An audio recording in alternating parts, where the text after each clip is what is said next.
What is your take on technology and how is it going to help you survive in the industry? I think this is a good question. Who should be our next guest यार? अगला guest कौन होना चाहिए मेरा?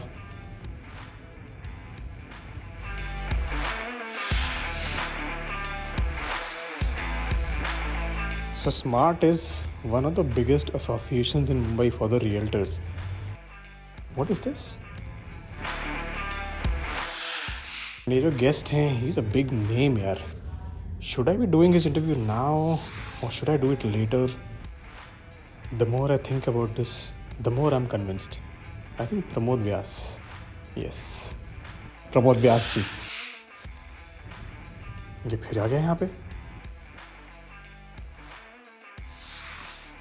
The president for SMART, South Metro City Association of Realtors. Yes, he has to be our next guest. Pramod Vyas ji. What a person, what a personality. Itna experience and so much insight. I think let's go for it. हम बस client आया, उठाया phone, sir कितनी requirement है? हाँ sir ये है, ठीक है सर, आ जाइए मैं दिखा देता हूँ कल आपको. राइट. वो टाइम गया. राइट. आप क्लाइंट को उठा के ले गए, साइट पे गए, ट्रांजेक्शन हो गया, आपको ब्रोकरेज आ गया, बात खत्म. करेक्ट. अब तो इंफॉर्मेशन सारी अवेलेबल है ऑनलाइन. ट्रू. अब आप ब्रोकरेज कैसे लोगे उससे ये बताओ, और वो कस्टमर आपको ब्रोकरेज क्यों दे? पहले तो ये क्वेश्चन है सबसे पहले, क्यों दे आपको वो ब्रोकरेज? क्योंकि इंफॉर्मेशन सारी अवेलेबल है. उसको डेवलपर की इन्वेंट्री, मार्केट की इन्वेंट्री सारे पोर्टल डाल रहे हैं, डायरेक्ट उसको लास्ट सेल कितने में हुई वो पोर्टल्स आपको बता रहे हैं. तो आपको क्यों दे वो ब्रोकरेज? ये ब्रोकर को सोचना पड़ेगा, राइट, कि वो कस्टमर मुझे ब्रोकरेज क्यों पे करे. करेक्ट. जब भी आप किसी इंडस्ट्री में एकदम नए आए होते हैं तो आपको एक हल्का सा डर होता है कि भाई मैं सबसे बना के रखूं, I don't want to ruin my position. But when you are experienced, आप 14-15 साल का हैवी एक्सपीरियंस लेके बैठे किसी इंडस्ट्री में, then you have migrated to a higher level. आप एक ओपन लेवल पे पहुंच चुके होते हैं जहां पे आपको ये सब डर नहीं होता है, जहां पे आपको कोई चीज का संकोच नहीं होता है, जहां आप खुल के उन पेन पॉइंट्स के बारे में डिस्कस कर सकते हैं जिससे इंडस्ट्री में एक रेवोल्यूशन आ सकता है. तो आज के हमारे जो गेस्ट हैं, he is one of such people जिनकी बातों से, जिनकी आंखों से उनका एक्सपीरियंस क्लियर दिखता है. He is the president of smart. What is smart? South Mumbai association of realtors, and he is representing that body at NAR India national level. Please help me welcome Pramod Vyas ji. Pramod ji, hello Shubham, welcome so much to our show. मैं पहली format clear कर देता हूँ. ये talk show नहीं है. This is the non-talk show. That is how we present ourselves. हम यहाँ पे सिर्फ बातें करेंगे. कोई क्वेश्चन आंसर्स, ऐसा इंटरव्यू नहीं है, right? So I would want you to please feel free, please feel relaxed कि हम यहाँ पे सिर्फ एक बात करने आए हैं, right? So having said that, let me start with the first thing that I want to understand from you.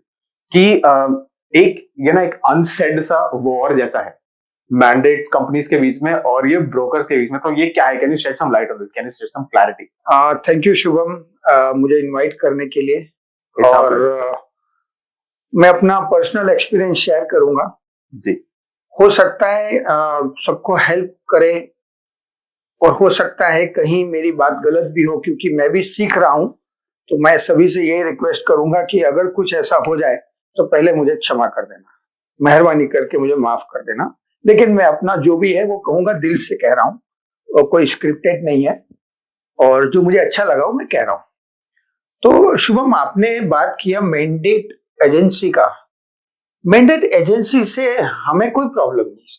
Okay. हमें कोई प्रॉब्लम नहीं है ओके. अगर वो एथिकली बिजनेस करती है. Okay.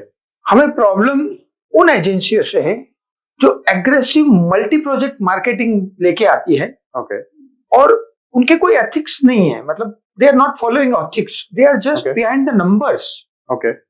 May be there were some another problems, I can say that. या फिर मैं ये कहूंगा कि हो सकता है उनके ऊपर जो फंडिंग होती है, उनके पीछे जहां से भी फंडिंग होती है उसका प्रेशर होता है कि उनको नंबर्स देना होता है. पॉसिबली कुछ भी हो सकता है. लेकिन मैं इतना ही कहूंगा, वो जो एग्रेसिव एजेंसियां हैं उन्हें थोड़ा सा मार्केट के अंदर उनको ढंग से आना पड़ेगा. क्योंकि उससे लोकल ब्रोकर जो इंडिविजुअल ब्रोकर्स है वो काफी नाराज है. ओके. ओके. क्योंकि उन्हें ये डर लगता है कि उनका डेटा लीकेज हो रहा है. ओके. डेटा ट्रांसफर हो रहा है दूसरे प्रोजेक्ट के ऊपर उनके। राइट, तीसरा, उन्हें ये लगता है कि मेरा क्लाइंट मेरे हाथ से नहीं चला जाए। ओके, ओके, अगर ये सब उनको अगर ये सब बिजनेस मार्केट में रहना है, क्योंकि ये मैं 100% बोलूंगा शुभम की Right. कोई भी मार्केटिंग एजेंसी ले लो, कितनी भी बड़ी हो, वो लैंड तो इंडिविजुअल लोकल ब्रोकर के यही करती है आके। एब्सोल्युटली, उनको उनके बिना बिजनेस होना ही नहीं है। ये भले संभव ही नहीं है। ये लिख के ले ले भले ही वो। Right. मैं आपको बोलता हूँ, मैं भी इतने टाइम से देख रहा हूँ, वो कुछ भी करे, कहीं से भी मैंडेट ले, लेकिन उनको लैंड तो हमारे Local जैसे brokers के बारे में। इंडिविजुअल ब्रोकर्स जो ग्रास रूट पे जुड़ा हुआ है, राइट, उनसे कनेक्ट होना ही है।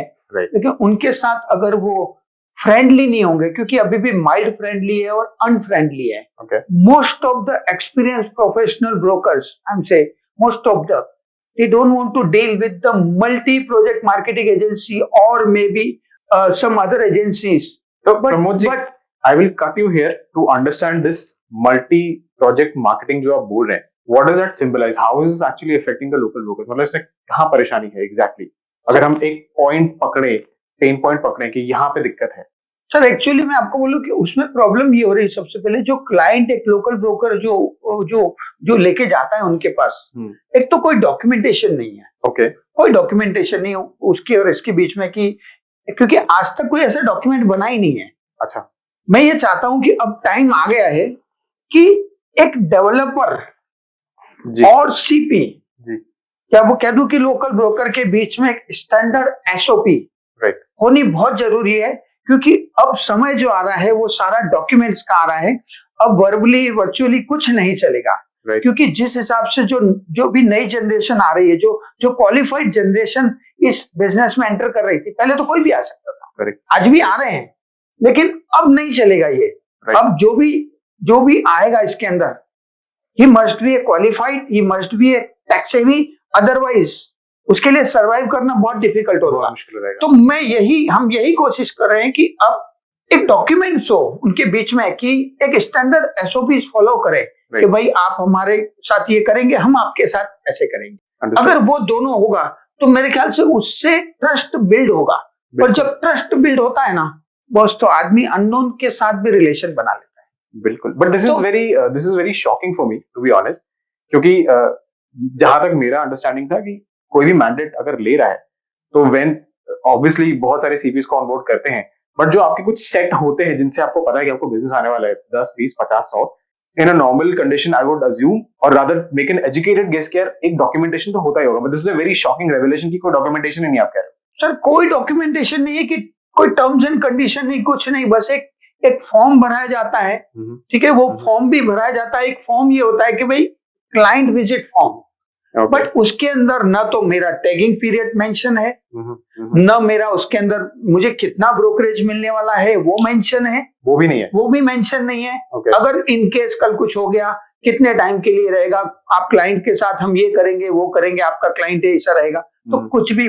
इन शॉर्ट ये कहूंगा कि time has come to do the documentation between developer, mandate agency and the channel partners. अब मैं नहीं कहता कि सारी मैंडेट एजेंसियां ऐसा कर रही है, नहीं. लेकिन अभी जो कुछ नई एजेंसी आ रही मैंडेट, जो कुछ लोकल ब्रोकर्स थे, या तो उन्होंने कोलैबोरेट किया है, लोगों 2-3 ब्रोकर्स ने मिलकर कंपनी बनाई है, वो कुछ ज्यादा बेहतर कर रही है, मुझे ऐसा लग रहा है. क्योंकि और मैं भी उन मेरे अपने ब्रोकर फ्रेंड्स को कहना चाहूंगा एक्चुअली कि आप भी यूनाइटेड होइए, अपने 2-3 जो अच्छे फ्रेंड्स हैं उनके साथ मिलके कंपनी बनाइए, और कोशिश करिए डेवलपर के पास जाइए, उनको कहिए कि सर हमें भी मैंडेट दीजिए. क्योंकि जो आप बेहतर कर सकते हो ना, वो फंडिंग मार्केटिंग एजेंसियां नहीं कर सकती. क्योंकि आप ग्रास रूट लेवल को हो, आपको सब पता है, आपको सब ये पता है कि क्लाइंट के साथ कैसे क्या करना है, कौन क्या होना चाहिए. लेकिन I think aggressive is not real estate. Real estate बहुत विश्वास का बिजनेस है. रियल एस्टेट एक बहुत बड़ी जिम्मेदारी की चीज है. रियल एस्टेट एक इमोशन से जुड़ा हुआ है. हम ये समझते हैं कि बस बिजनेस आ रहा है, लीड्स आ रही हैं, हम काम कर रहे हैं. सर लीड्स आने से बिजनेस नहीं होता है. ठीक है, लीड जनरेट हो गई, आपने डेटा कॉलिंग से ले लिया, कहीं से भी कुछ ले लिया, सब आ गया आपके पास. सर क्लोजिंग कैसे करोगे? करेक्ट। क्लोजिंग के लिए आपको वो जो एक्सपीरियंस होता है वो तो आपको एक रियल एस्टेट से ही आता है, और जब तक आप उस रियल एस्टेट को नहीं सीखोगे, बस मुझे नहीं लगता है शुभम ये very valid Pramod ji. That brings me to my next question also. मैं इट्स अ ग्रेट थिंग कि आपने ऑलरेडी मेंशन कर दिया उसको। मैं यही पूछना चाहता था कि पहला तो मैं ये समझना चाहता था कि अगर मैंडेट कंपनीज की वजह से इतनी प्रॉब्लम हो रही है तो उसका रेमेडी क्या हो सकता है। यू ऑलरेडी सेड कि यार get the documentation in place which makes sense, ठीक है, that will clear up a lot of things. Then हम कई बार लीड जनरेशन की बात करते हैं, ऑलमोस्ट यू नो जितने भी डिजिटल एजेंसीज हैं, डिजिटल मार्केटिंग एजेंसीज है, दे आर टॉकिंग अबाउट कि हम ऐसे लीड जनरेशन करके देंगे, ये ब्रांडिंग करेंगे, ये कम्युनिकेशन रखेंगे, बट जो मोस्ट इंपॉर्टेंट पार्ट है एक्चुअली जो सेल्स करना है वो तो चैनल पार्टनर को अपनी टीम के साथ ब्रोकर्स को बैठ के ही करना है। तो उनके लिए व्हाट टिप्स और हैक्स और ट्रिक्स वुड यू से, यार ये एक स्टेप प्रोसेस या एक एसओपी है, ऐसा बेसिक एक फॉर्मूला है जो आप फॉलो करें तो यू कैन डेफिनेटली एक्सपेक्ट कि higher you will get much better results. Basically उसके लिए मैं यही सजेस्ट करूंगा कि आइदर आप your customer, either you're working with developer और मार्केटिंग एजेंसीज, डॉक्यूमेंट्स करिए उनके साथ कन्वर्सेशन। आपकी कन्वर्सेशन डॉक्यूमेंट्स होनी जरूरी है। Right right. अब डॉक्यूमेंट्स में कैसे कि आपके पास अगर क्लाइंट्स है तो क्लाइंट्स के साथ पहले कन्वर्सेशन करिए, उसको आप कन्वर्सेशन को डॉक्यूमेंट करिए, क्योंकि हम क्या कर रहे हैं, प्रॉब्लम सबसे बड़ी हमारी प्रॉब्लम क्या है मालूम है आपको? हमारे ब्रोकर कम्युनिटी की मैं बता रहा हूँ आपको, इसमें कोई गलत नहीं, हमें पता है ना हमारी वीकनेस जी। हम डॉक्यूमेंट कुछ नहीं करते, हम बस क्लाइंट आया, उठाया फोन, सर कितनी रिक्वायरमेंट है, हाँ सर ये है, ठीक है सर आ जाइए मैं दिखा देता हूँ कल आपको। राइट। वो टाइम गया। राइट। वो टाइम गया। आप क्लाइंट को उठा के ले गए, साइट पे गए, ट्रांजेक्शन हो गया, आपको ब्रोकरेज आ गया, बात खत्म। अब तो इंफॉर्मेशन सारी अवेलेबल है ऑनलाइन। ट्रू। अब आप ब्रोकरेज कैसे लोगे उससे, ये बताओ, और वो कस्टमर आपको ब्रोकरेज क्यों दे? पहले तो ये क्वेश्चन है सबसे पहले, क्यों दे आपको वो ब्रोकरेज? क्योंकि इंफॉर्मेशन सारी अवेलेबल है, उसको डेवलपर की इन्वेंट्री, मार्केट की इन्वेंट्री सारे पोर्टल डाल रहे हैं, डायरेक्ट उसको लास्ट सेल कितने में हुई वो पोर्टल्स आपको बता रहे हैं, तो आपको क्यों दे ब्रोकरेज?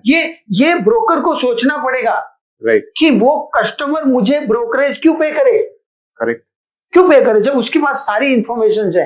आपको क्यों हायर कर रहा है? आपको ये समझना पड़ेगा कि वो मुझे क्यों हायर कर रहा है, वो मुझसे चाहता क्या है, राइट, कि उसके पास सारी इंफॉर्मेशन है लेकिन फिर भी उसको मेरी मदद चाहिए। क्यों चाहिए भाई? करेक्ट। ये आप सोचो कि आपको क्यों चाहिए उसको मदद आपकी, राइट, ये सोचना पड़ेगा आपको। और जब तक आप ये नहीं सोचोगे ना, कस्टमर आपके साथ नहीं रहेगा। तो प्रमोद जी, इसका what would be the remedy? इसका आंसर क्या होना चाहिए फिर? कि क्या सोच, जैसे आपका इतना एक्सपीरियंस है तो आपने ऑफ कोर्स ये एक्सपीरियंस किया ही होगा कि ये कुछ चीजें हैं जो आपको करनी ही करनी है। सोचना शुरुआत है, जब तक आप बैठ के सोचेंगे नहीं इस बारे में तब तक आप कहीं ग्रो नहीं करेंगे, you will not go in a direction. वो what is the next step? उसके लिए आपको अपने आप को एक तो अपडेट करना पड़ेगा, राइट। आपको अपडेट मींस आपको टेक सेवी होना पड़ेगा, उससे आपको क्योंकि बहुत सारी इंफॉर्मेशन ऑनलाइन अवेलेबल है, करेक्ट। अब फिजिकल पॉसिबल नहीं है, तो बहुत अच्छे आर्टिकल्स, ये इंफॉर्मेशन हैं। अपने आप को गवर्नमेंट पॉलिसीज आ रही है, रेरा के रूल्स आते हैं, वो आते हैं। मैं आपको बोलूं, हम होमवर्क ही नहीं करते। ज्यादातर प्रॉब्लम अगर 65% में अगर देखूं तो हम होमवर्क करते ही नहीं है, राइट। और जो होमवर्क कर रहे हैं उन्हें कोई कंप्लेन नहीं है, ओके, राइट, उन्हें कोई कंप्लेन नहीं है। लेकिन मेरा एक ही कंसर्न है कि होमवर्क करना। अब होमवर्क क्या, हम रिलायबल इंफॉर्मेशन जहां से भी मिलती है वो आपको कलेक्ट करनी पड़ेगी, करेक्ट, क्योंकि जितनी रिलायबल इंफॉर्मेशन होगी उतना कॉन्फिडेंस लेवल आपका बढ़ेगा। तो जो भी कस्टमर क्वेरीज करेगा आपसे, आप इमीडिएट आंसर, जितना आप इमीडिएट क्विक आंसर दोगे ना कस्टमर को, उसका उतना ज्यादा आपके प्रति ट्रस्ट बिल्ड होगा। और ट्रस्ट बिल्ड होगा तो बोलेगा नहीं, this is right person because he is giving me everything, information is perfect. So अगर वो इनडायरेक्टली किसी और को भी फोन करेगा तो आपकी रिलायबल इंफॉर्मेशन अगर होगी उसके पास, करेक्ट, तो बोलेगा नहीं ये बंदा ठीक था, परफेक्ट। अदरवाइज ऐसा नहीं कि आज का कस्टमर खाली मुझे ही कॉल कर रहा है, वो 10 लोगों को क्लिक कर रहा है, लेकिन 10 में से एक ही बंदे को सेव कर रहा है जिसने उसको रिलायबल इंफॉर्मेशन दी है। Very interesting. और वही बंदा सक्सेस हुआ है कि उसकी फोन बुक में नंबर सेव करने के लिए, राइट, क्योंकि आज की तारीख में हमें भी 15-20 कॉल तो रोज आती है सबको, राइट, लेकिन हम सेव कितनी करते हैं, करेक्ट। या कोई काम का भी फोन वही सेव करते हैं जो हमारे काम का होता है। बिल्कुल सर, कस्टमर को ना आपको समझना यही पड़ेगा कि उसको चाहिए क्या, हम क्या करते हैं, हम सारी व्हाट्सएप यूनिवर्सिटी और वो जो सोशल मीडिया का ज्ञान उठाते हैं ना, एक्चुअली वो ज्ञान ऊपर का ज्ञान होता है, लेकिन हम उसकी जड़ तक नहीं जाते। राइट। हम ये नहीं, उसका ऑथेंटिकेशन नहीं, बस उठाया, फॉरवर्ड किया, इसने किया, उसने किया, इसने किया, ले लिया, अरे व्हाट्सएप पे आया था, ऑथेंटिकेशन नहीं है। Right right right. हमें ऑथेंटिकेट इंफॉर्मेशन कलेक्ट करनी पड़ेगी। करेक्ट। हमें पूरा फोकस्ड होना पड़ेगा, क्योंकि आप जब तक इन्फॉर्म्ड नहीं होंगे, करेक्ट, ये प्रॉब्लम रहने वाली है कि हम नहीं हम अगर और हम ये सब करते रहेंगे ना, क्या ठीक है, क्या फर्क पड़ता है, ये नहीं है तो वो नहीं है, पर ये कस्टमर सब वॉच करता है। राइट। ये छोटी छोटी चीजें वॉच करता है। राइट। उसको वो चीज चाहिए, उसके पास भी सारी ऑनलाइन इंफॉर्मेशन है। राइट। लेकिन आपसे वो कंफर्म करना चाहता है कि जो इंफॉर्मेशन मैंने कलेक्ट की है, ये बंदा ग्राउंड लेवल पे है, इनको लोकल एरिया का पता है, सब इसके पास है, लास्ट डील सब आता है सारी। लेकिन आप, क्योंकि आप प्रैक्टिकल बंदे हो, आप उस फील्ड के मास्टर हो, उनको पता है, तो वो आपसे खाली स्टैम्प करने के लिए आपको कनेक्ट करता है। राइट। कि बॉस जो मैंने सुना था वही है। Correct correct. तो इसलिए ब्रोकर वो हाई करना चाहते हैं कि इंफॉर्मेशन तो सब है, लेकिन उसको फाइनली स्टैम्प कौन करेगा कि नहीं, ये कॉन्फिडेंस जरूरी है सर। कॉन्फिडेंस बहुत बड़ी चीज है, और कॉन्फिडेंस तभी बिल्ड होगा जब आप रिलायबल ऑथेंटिक इंफॉर्मेशन आप दोगे। अदरवाइज ठीक है, चल रहे हैं, चलते रहेंगे, ऐसा नहीं होगा, नहीं चलेगा। रियल एस्टेट कोई खाने की बात नहीं। क्या हम जैसे कंज्यूमर प्रोडक्ट बेच रहे हैं, वैसे ही हम ये भी बेच लेंगे? नहीं होगा। एब्सोल्युटली। कंज्यूमर कहीं ना कहीं, कंज्यूमर प्रोडक्ट तो फिर भी कहीं ना कहीं आदमी रिपीट कर लेता है। राइट। घर तो एक ही बार लेता है। बिल्कुल सही बात, एक ही बार लेता है। जब हम कंज्यूमर प्रोडक्ट लेते हैं तो 10 बार उसको इधर उधर करते हैं, वो करते हैं, 10 दुकान जाते हैं, ऑनलाइन सर्च करते हैं, सब करते हैं, जो कि रिपीट हो जाता है, क्योंकि वो ज्यादा नहीं है उसकी, इसलिए वो हम ज्यादा नहीं सोचते उसका। Correct correct. हो गया तो हो गया, कोई बात नहीं, अब नया लेंगे, दूसरा कुछ लेंगे तब चलेगा। राइट। सर घर एक ही बार, जिसके लिए उसने, उसकी फैमिली ने, उसकी वाइफ ने, उसके पेरेंट्स ने सपना देखा था कि हमारा भी एक घर होगा जिसके अंदर मैं ये करूंगा, मैं ऐसे बनाऊंगा, ऐसे सजाऊंगा। करेक्ट। वो ये माइंडसेट लेके मार्केट में उतरता है कि मैं अपने लिए घर ले रहा हूं। सर ये वही माइंडसेट उस कस्टमर के अंदर जो होता है परचेस करने का, और वही माइंडसेट अगर ब्रोकर्स और डेवलपर या सेल्स स्टाफ अगर वो उसके माइंडसेट से अगर सोचते हैं कि नहीं, अपना बंदा ड्रीम पूरा करने आया है, इसको पहले हम समझ लेते हैं, इसको सुन लेते हैं हम कि नहीं यार इसको क्या चाहिए, पहले हम इसको समझ लेते हैं कि इसको क्या चाहिए। और बेचारे का पैसा, क्योंकि मैं ये बेचारा इसलिए कहूंगा क्योंकि देखिए पैसा सबका इंपॉर्टेंट है, मैं इतना जानता हूँ, पैसा सभी का इंपॉर्टेंट है। ऐसा नहीं कि सामने वाले के पास 10, 20, 50 करोड़, 1000 करोड़ है तो उसको क्या पड़ी है और मैं अपने लिए, जैसे मुझे अपने 2% ब्रोकरेज की पड़ी है ना, राइट, उसके लिए मैं कितना कुछ कर रहा हूँ। करेक्ट। कुछ भी बोल देता हूँ, कुछ भी ले आता हूँ, कुछ भी करके बस इम्प्रेस करने की कोशिश करता हूँ। राइट। वो 100% उसका पैसा है। करेक्ट। आपको सोचो कि आप 2% 2% के लिए इतना सोचते हो, तो जिस आदमी का 100% पैसा है, जिसका 100% इन्वॉल्वमेंट है, वो किस लेवल पे अपनी आपकी सेफ्टी सिक्योरिटी करता होगा। बिल्कुल सोचने की बात है ये। हम जब तक ये सोचेंगे नहीं ना कि दूसरे का पैसा पैसा पैसा नहीं, मेरा पैसा, उस दिन मैं आपको बता रहा हूं कि आपको वो काम करना ही नहीं चाहिए। राइट। आप अगर ये नहीं सोच सकते, मतलब सामने वाले के पैसे को हमें मान के चलना है कि हमारा पैसा है, उसके हिसाब से कोई इतनी मेहनत करके लाया है और उसे लगाने वाला है, तो उसके हिसाब से ही। शुभम, किसी के फादर ने पूरी जिंदगी पैसा बचाया है, करेक्ट, और घर खरीदा है, करेक्ट, बेटे के लिए। राइट। किसी बेटे ने अपने पेरेंट्स को, जिनके घर में, जिनको घर नहीं था, पूरी जिंदगी किराए पर बेटा कमा रहा है, और उसने ये सोच के लिया कि कुछ मेरी बचत, कुछ मैं लोन लूंगा, उससे ईएमआई भरूंगा, मेरे पेरेंट्स को अपने घर में रखूंगा। उसका एक सपना होता है कि मेरे पेरेंट्स भी घर में रहें, उनको भी जब वो दुनिया से जाए तो ये मेरा बेटा खुश है, आज उसका घर हो गया, आज इसका नौकरी है, अच्छा है, मैं खुश हूँ। राइट। उसके कितने सपने होते हैं। उसके बाद वहां तक खत्म नहीं होती कहानी वहां से फिर स्टार्ट भी होती है कि जो उसने लोन लिया बेचारे ने, वो 20-25 साल लोन ईएमआई भरेगा, और वो ईएमआई भरता है ना जब, तो फिर 20-25 साल सेक्रीफाइस करेगा। करेक्ट। बीवी को, हाँ भाई ये खर्चा नहीं करना है, यहाँ नहीं जाना है, उधर नहीं जाना है, या हम इस बार इधर नहीं जाएंगे, नहीं मुझे ईएमआई भरनी है क्योंकि मेरी बैंक की ईएमआई है। Correct correct. अब उस बेचारे के लिए पहले तो उसके पेरेंट्स ने कमाया कुछ पैसा, उसकी बचत, उसके बाद वो भरेगा। एक इंसान की पूरी जिंदगी निकल जाती है घर में। बिल्कुल सही बात। जिनके घर नहीं है उनसे पूछो, करेक्ट। जिनके पास खुद का घर नहीं है उनसे पूछो कि वो कितना सफर कर रहे हैं। बिल्कुल। और या फिर किसी ने अपने बच्चों के लिए इन्वेस्ट किया है, वो सोच रहे कि नहीं मेरे आने वाली जनरेशन, मेरे आने वाले के लिए मैं 2 पैसा सेव कर रहा हूं या उनके लिए सोच रहा हूं, और हम खाली एक अपने ब्रोकरेज के लिए हम यही कुछ भी बता दें, हाँ ठीक है सर आ जाओ दे देता हूँ, हो जाएगा, ये बढ़िया है वो बढ़िया है। ये नहीं चलेगा। अब क्वालिफाइड जनरेशन आ रही है। बिल्कुल। और अब वो नहीं सुनेगी एकदम। हमको वो कल्चरल प्रैक्टिसेस बंद करनी पड़ेगी।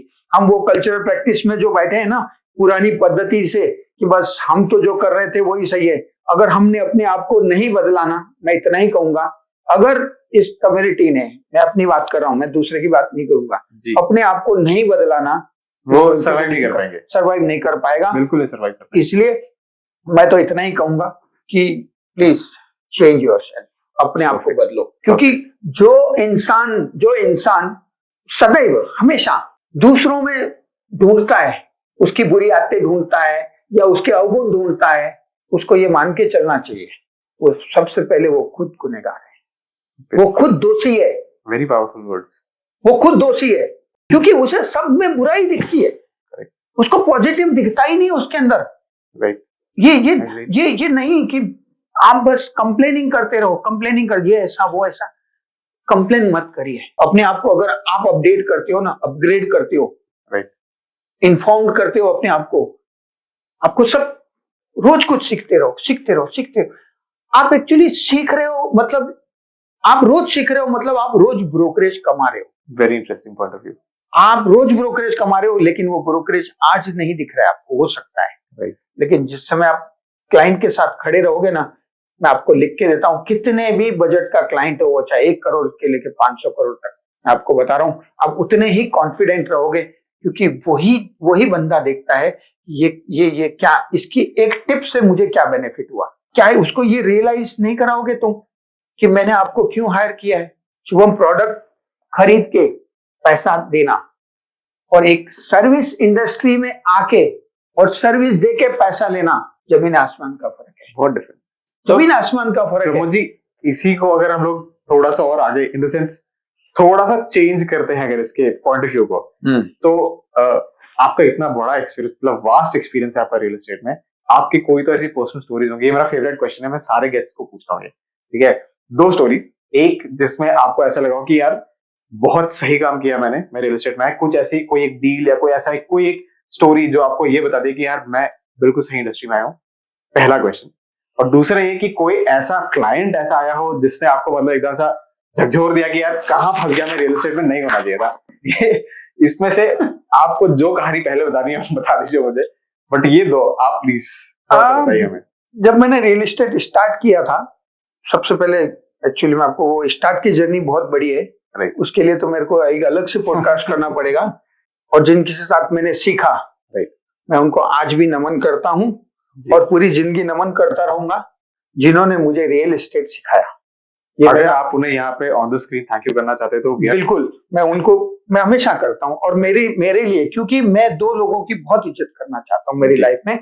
एक तो जिन्होंने मुझे जन्म दिया, जिन्होंने मुझे दुनिया दिखाई, एक मैं उन लोगों को जिनकी वजह से मैं आज ऊपर आया हूँ, जिनकी वजह से मैं कहाँ, अगर मेरा बैकग्राउंड मुझे ही पता है, मैं अपनी बैकग्राउंड की बात करूं तो पूरा दिन निकल जाएगा, लेकिन मैंने जिनसे कमाना सीखा है जी, जो मेरे इंस्पिरेशन हुए हैं, या ये कह दूं कि जिनसे मैं बहुत इंस्पायर्ड हुआ हूं, मैं डेफिनेटली उनका जिंदगी भर मरते दम तक उनका एहसानमंद रहूंगा।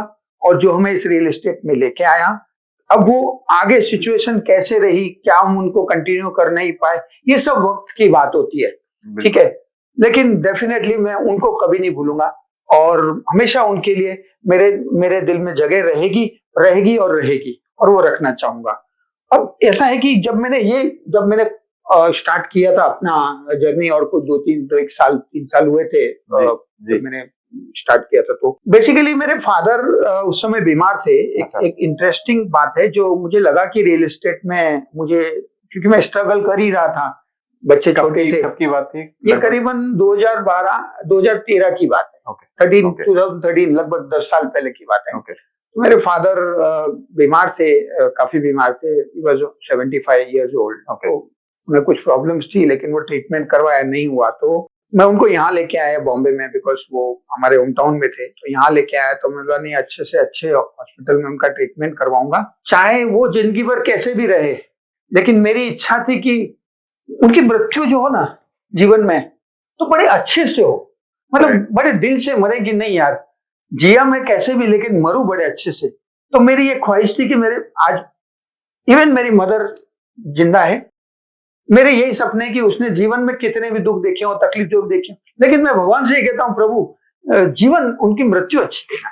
राइट, बस बाकी ठीक है, जो तूने किया वो तू करेगा, लेकिन मेरी इच्छा है कि मैं मेरी तरफ से उनको कितना बेस्ट दे सकूं। सो यही इच्छा थी कि फादर बीमार तो है, बीमारी को हम ले नहीं सकते, हम लोग ट्रीटमेंट करवा सकते हैं बस। तो लेकिन मैंने बोला कि दुख कम हो, तकलीफ कम हो उनको फिजिकल। तो मैंने उनको जसलोक हॉस्पिटल में एडमिट करवाया। जसलोक में चेक करवाया, रिपोर्ट्स आई, डॉक्टर ने दो मेजर ऑपरेशन के लिए सजेस्ट किया। उसका कॉस्टिंग 4.5-5 लाख रुपीस कुछ आया। बताया उन्होंने कि इतना है। उस टाइम की बात कर रहा हूँ, 4.5 लाख, 4.5 लाख रुपए टेंटेटिव उन्होंने मुझे बजट दिया। काफी बड़ी अमाउंट होगी।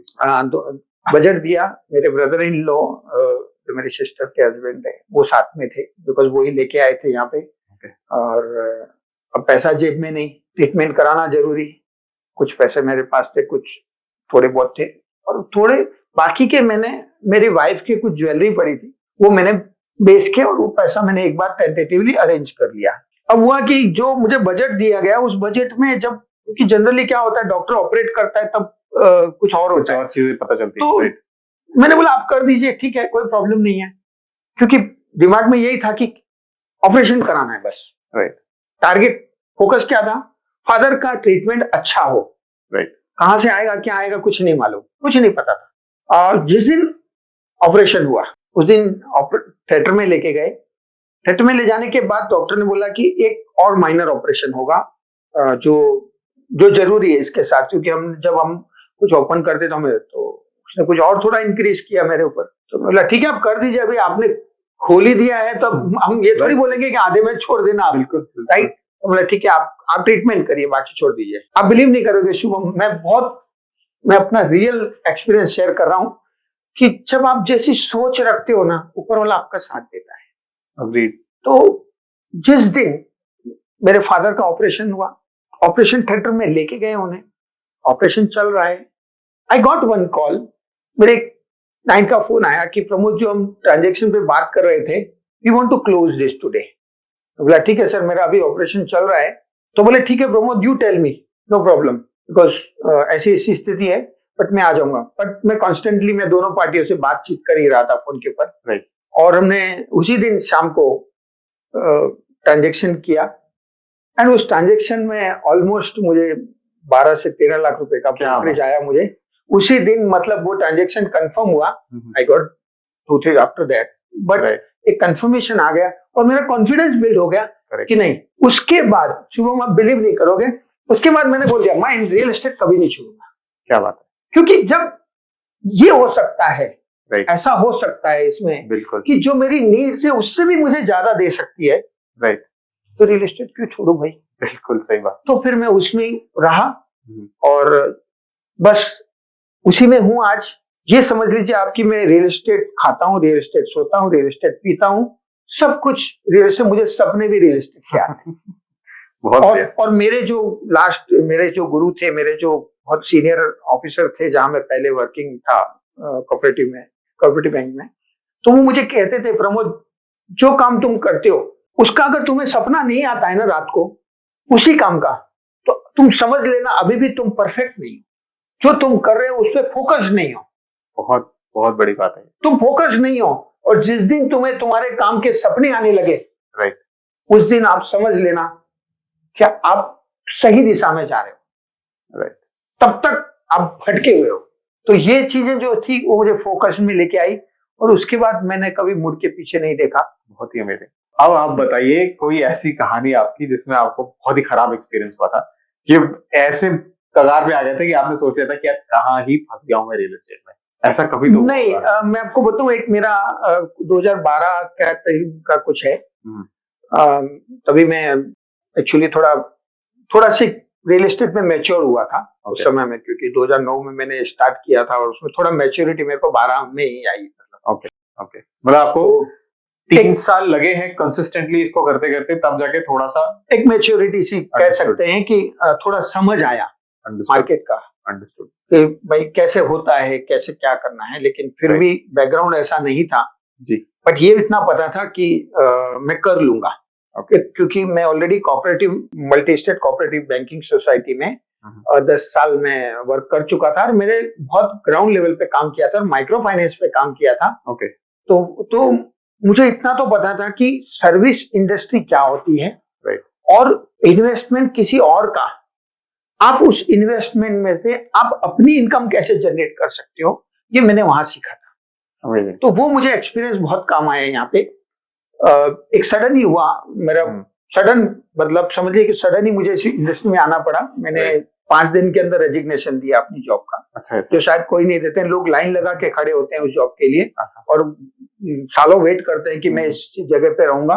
एज ए ब्रांच हेड मैंने रिजाइन दिया था वहां से, एंड देन मैंने बोला नहीं, मुझे नहीं करना है, बिकॉज मुझे ऐसी जगह जाना है जहां मैं कुछ कर सकूं, जहां मुझे कुछ अपना दिखाने के लिए मिले। राइट, तो ठीक है, आ गया। लेकिन 2012 में मैंने काफी, चूंकि थोड़ी मैच्योरिटी आने के बाद I started working for the Koreans, because leasing मेरा काफी कोर बिजनेस था उस समय में।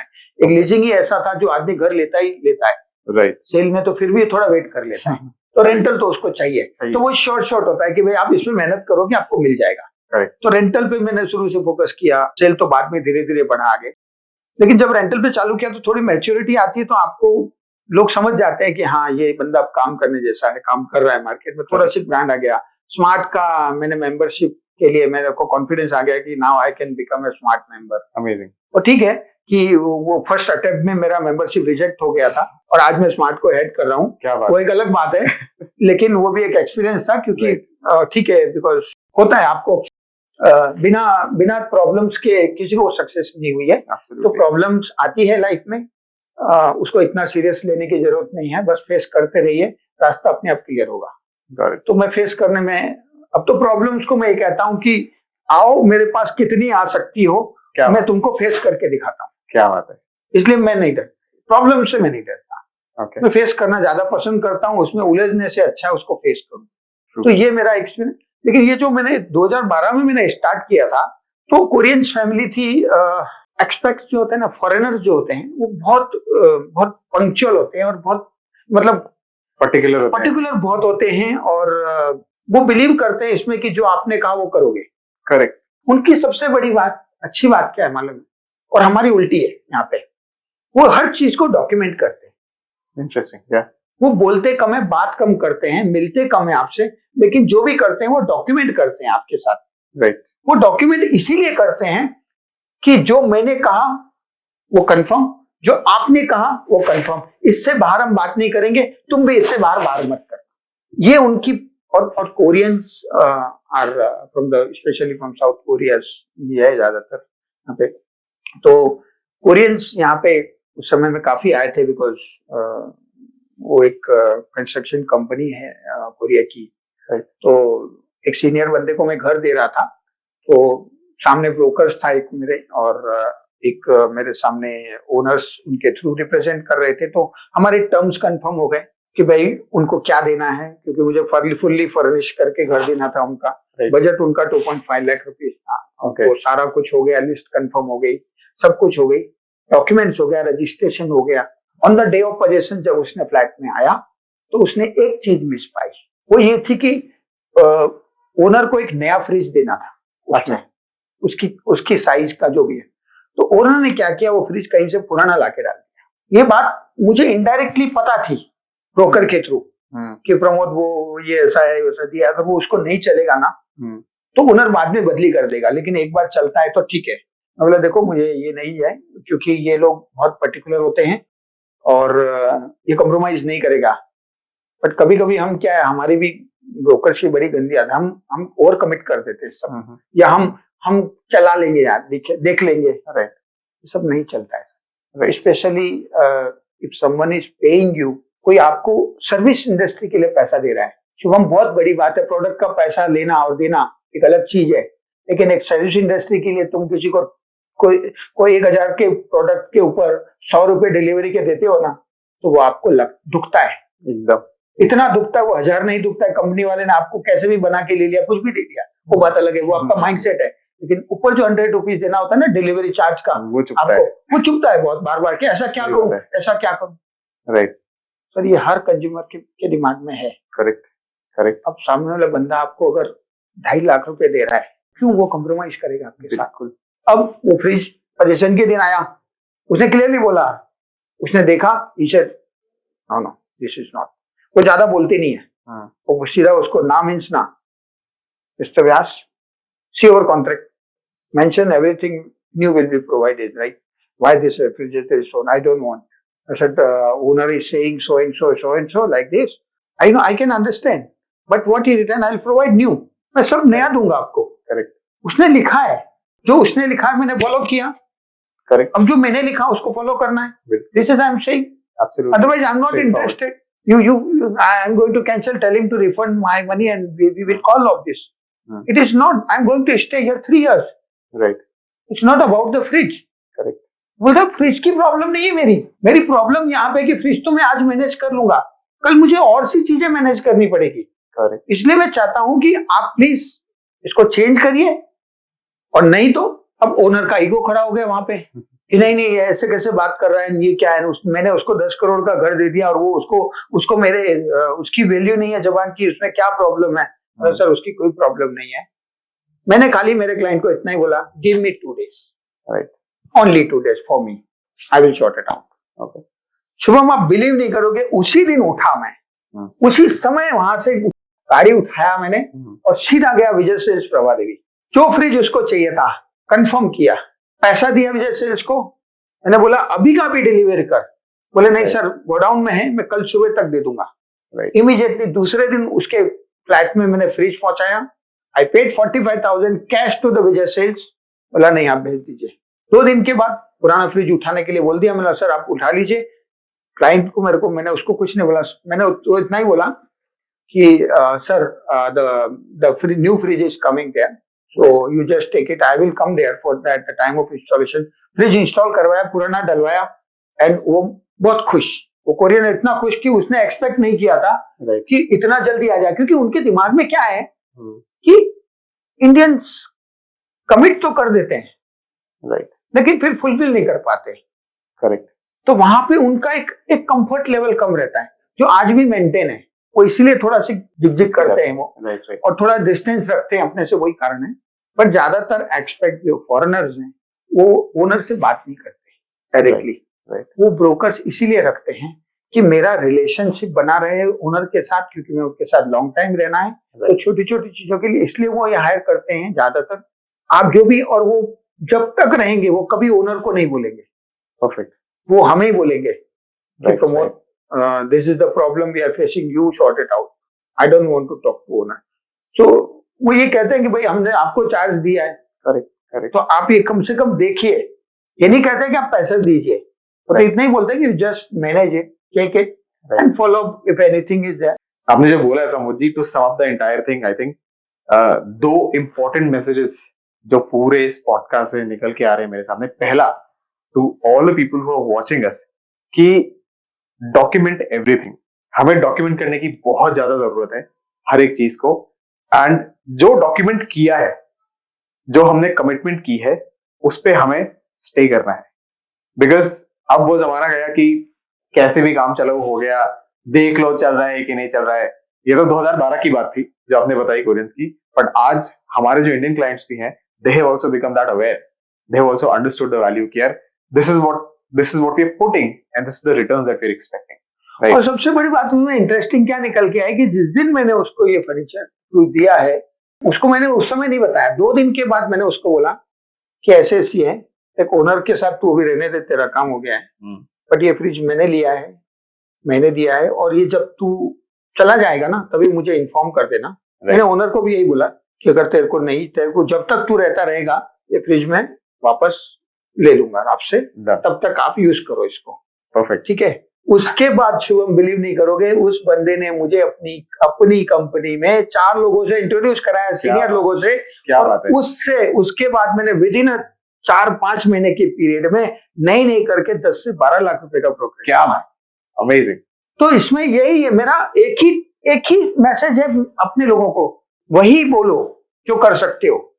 राइट। अपना दिमाग मत लगाओ, जो जहां हो आप अगर फैसिलिटेट करते हो तो फैसिलिटेट ही करिए। Owner, broker, client, customer, landlord, tenant बनने की कोशिश मत करिए, आप वही रहिए बस। ब्रिलियंट। वही रहिए, मेरा इतना ही मैसेज है आपको कि प्लीज, लेकिन आपका जो काम है वो करिए, जिस काम के लिए आप हो, जो आपका जो मेन है कि मेरा काम क्या है, मुझे कनेक्ट करना। आपको बिल्डर नहीं बनना है, लेकिन दूसरे साइड से आपको बिल्डर बनना है। आपका रोल क्या है? आपका रोल है build a trust between the two parties, right? So you are the builder of the trust, right. आपका रोल ही यही है। क्लाइंट और पार्टी के बीच में, लैंडलॉर्ड और टेनेंट के बीच में आप उसको कैसे ट्रस्ट को बिल्ड करवा सकते हो। क्योंकि जो कुछ है वो बीच में एक यही एक चीज दीवार है, जो है बस वो दीवार आपने, और वो दीवार ट्रस्ट से ही टूटेगी। बिल्कुल। जिस दिन वो ट्रस्ट दीवार टूटेगी, शिवम, हम एक ना अननोन, अदर देन फैमिली, कभी मिले नहीं, कुछ नहीं, हम ऐसे के साथ भी रिश्ता करके घर बसा लेते हैं और पूरी जिंदगी निकाल लेते हैं। वो है क्या actually? Trust. Exactly. Real estate में कितनी भी टेक्नोलॉजी लिया हो, सब ठीक है, क्योंकि समय के साथ चलना है। कहीं से भी कुछ भी डेटा लिया हो, लीकेज डेटा लिया हो, वहां से डेटा खरीद लिया, इससे खरीद लिया, वो कर लिया, सब कर लिया, आपके पास सब कुछ है। क्लोजिंग के लिए तो आपका एक्सपीरियंस ही काम आएगा उसमें तो ना तो एआई काम करेगी, ना कोई मशीनरी काम करेगी, उसमें तो वही आपका प्रैक्टिकल एक्सपीरियंस, आपकी ट्रांसपेरेंसी, आपका इन्फॉर्म मैसेज। आप ये सोच के काम करोगे कि शुभम घर नहीं ले रहा है, मैं ले रहा हूं। राइट। अब मैं अगर अपने लिए घर लेता हूं तो मुझे क्या करना चाहिए? करेक्ट। अगर मैं उस तक नीचे चला जाऊं, उतना डीप चला जाऊं, राइट। कस्टमर आपको घर पे बुला के ब्रोकरेज देगा सामने से। और मेरे ऐसे बैड एक्सपीरियंस बहुत कम हुए कि जिन्होंने मेरा ब्रोकरेज नहीं दिया हो। 1-2 हैं जिनके साथ मैंने काम करना बंद कर दिया। जो मेरी वैल्यू करता है, जो कस्टमर मेरी वैल्यू समझता है, मैं उसके साथ काम करता हूं। जो मेरी वैल्यू नहीं समझता है, वो आपकी क्या वैल्यू करेगा? सही बात, किसी की वैल्यू नहीं करेगा। जिसको सामने वाले की सर्विस की वैल्यू नहीं है, उसके एक्सपीरियंस की वैल्यू नहीं है, जिसका फोकस खाली यही है कि मुझे भी अच्छी डील मिल जाए और मैं उसके ब्रोकरेज में से भी कुछ रख लूं, ऐसा पैसा आपके काम का नहीं है। Very very valid Pramod ji. But with that we come to the end of this podcast, है ना। आपसे मुझे बात करके इतना कुछ सीखने को मिला। मैं जब भी मेरे कोई भी गेस्ट आते हैं ना, मैं हर पॉडकास्ट में यही कहता हूँ मेरे गेस्ट को कि जब हम मिलते हैं किसी से तो हम नॉलेज एक्सचेंज करते हैं, हम एक्सपीरियंसेस शेयर करते हैं, और जो हम उसमें सीखते हैं, जो चीजें सीखने को मिलती हैं वो आउट ऑफ द वर्ल्ड होती है। ठीक है, आप अपग्रेड तो करना बहुत जरूरी है, अपस्किल करना भी बहुत जरूरी है, बट एक ये जो पर्सन टच, पर्सन एक्सपीरियंस और ये विचारों का आदान प्रदान जो है, इससे जो ग्रोथ मिलती है वो अलग लेवल होती है। And I am so honoured, I am feeling so thankful कि आप यहाँ पे आए, आपने टाइम निकाला। I am so thankful to you Pramod ji. Thank you so much for doing this with us. Thank you so much. आपका बहुत धन्यवाद, इसलिए क्योंकि मैं काफी टाइम से सोच रहा था कि जो मेरे अंदर है वो कैसे निकालूं बाहर। बिल्कुल। हो सकता है मेरी वजह से किसी का फायदा हो जावे, और काफी नई जनरेशन इसमें एंट्री करी है। राइट। उन्हें विचारों के ऊपर प्रेशर है, नंबर्स का प्रेशर है, उनके ऊपर ट्रांजैक्शन क्लोज करने का। राइट। मैं तो इन शॉर्ट ये कहूंगा कि सीखते रहिए। बिल्कुल सही बात। सीखते रहिए और ये कभी खत्म नहीं होगा। परफेक्ट। ये कभी खत्म नहीं होगा। Guys, with that, we are at the end of this podcast. आपके व्यूज कमेंट्स में लिख के हमें बताइए, subscribe to our channel and please make sure to follow Pramod ji, because उनके पास बहुत बहुत ज्ञान है। He has a lot of experience and I think this is not going to be the only session that we'll be doing with him. हम इनको बार-बार बुलाते रहेंगे. So please let us know how do you feel about it. We'll come with another episode very very soon. Another guest, another brokepreneur. Amod ji, thank you so much. बहुत ही सही मजा आया.